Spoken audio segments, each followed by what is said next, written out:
Hello everyone, అందరూ ఎలా ఉన్నారండి? బాగున్నారా? మేము కూడా చాలా బాగున్నామండి. ఈ రోజైతే మా వారు ఫ్రెండ్స్తో కలిసి తిరుపతి అయితే వెళ్తున్నారనమాట. ఇంకా తిరుపతి వెళ్తూ వెళ్తూ ఇంకా దేవుడికైతే దండం పెట్టుకుని వెళ్తున్నారండి. మేమైతే వెళ్ళట్లేదు, ఎందుకంటే నడిచే దారనమాట. అందుకని నన్ను నడిచి వెళ్ళటానికి నేను ఒక్కదాన్ని అయితే అనుకోవచ్చు, కానీ మా పిల్లల్ని కొంచెం దూరం నడవంగానే ఎత్తుకోమని అడుగుతారు. అందుకని చెప్పేసి పిల్లలతోటి నడవదారైతే కుదరదులే అని చెప్పేసి నేను ఆగిపోయాను. మా వారైతే ఫ్రెండ్స్తో కలిపి వెళ్తున్నారండి. ఇంకా పిల్లలు ఏడుస్తారని చెప్పి చాలా గప్చుప్గా స్లోగా వెళ్తున్నాం అనమాట. పిల్లలు టీవీ చూస్తున్నారు కదా అని చెప్పి సైలెంట్గా వచ్చేసాము. ఇంక ఇప్పుడైతే మా వారిని మా తమ్ముడైతే దింపుతున్నాడండి. ఇది తిరుపతి ట్రైన్కి అనమాట.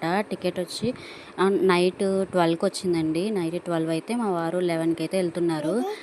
బాగా వర్షం పడుతుందండి. వర్షంలో అయితే ప్రయాణం స్టార్ట్ అయితే చేశారనమాట.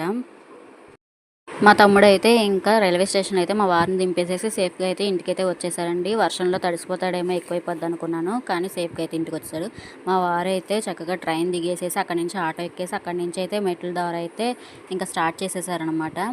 ఇంకా మా వారైతే ఫ్యామిలీతో కలిసి వెళ్దామని చాలా ఆశపడ్డారండి. చాలాసార్లు అడిగారు, కానీ నేనైతే అస్సలు రిస్క్ చేయదలుచుకోలేదు. ఎందుకంటే రిస్క్ అంటే నడవడానికి ఏం కాదండి. సింగిల్‌గా అయితే నేను నడిచేయగలను. కానీ మా పెద్ద పాప పుట్టినప్పుడు ఒకసారి అయితే వెళ్ళామనమాట. అప్పుడు నడిచే వెళ్ళాము. కానీ దేవుడి నిర్ణయం అండి. మనకి రాసి పెట్టుంటే మనం ఆయన పిలిస్తేనే మనం వెళ్ళాలి, కానీ మనం ఎప్పుడు అనుకుంటే అప్పుడు వెళ్ళడానికైతే అవ్వదు.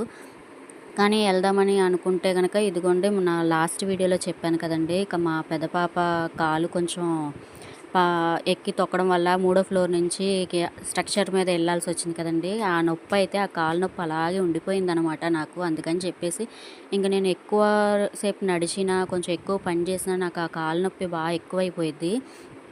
ఇంకా నేను నార్మల్‌గా ఎలాగో రాని స్లోగా నడుచుకుంటూ వెళ్దామన్నా మా పిల్లలతోటి అస్సలు అవ్వదండి. మా పిల్లలు కొంచెం దూరం నడవంగానే ఎత్తుకోమని అంటారనమాట. నేను సింగిల్‌గానే నడవలేకపోతున్నాను. ఎత్తుకొని నడవాలంటే చాలా కష్టం అనమాట. అందుకని చెప్పేసి నేను వెళ్ళలేకపోయాను.